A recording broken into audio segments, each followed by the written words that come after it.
আজ আমি তৈরি করছি শালুকের ফুলের পাতা নিয়েছি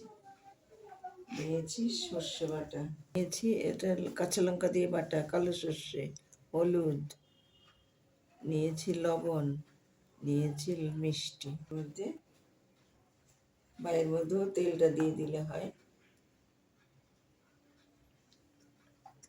তৈরি করব এই শালুক ফুলের পাপড়িগুলো দিয়ে আমি তৈরি করছি ভাপা।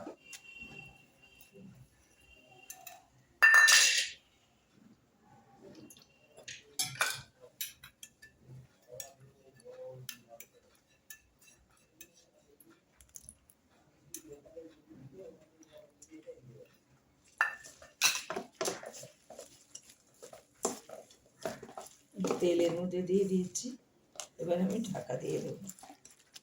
ভালো লাগলে লাইক করুন, শেয়ার করুন। এবার আমি বসিয়ে দেবো ঢাকা দিয়ে।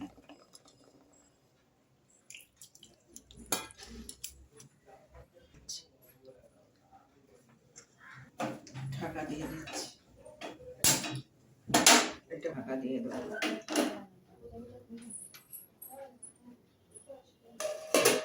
এই মিনিট 5-7 লাগবে, হয়ে যাবে।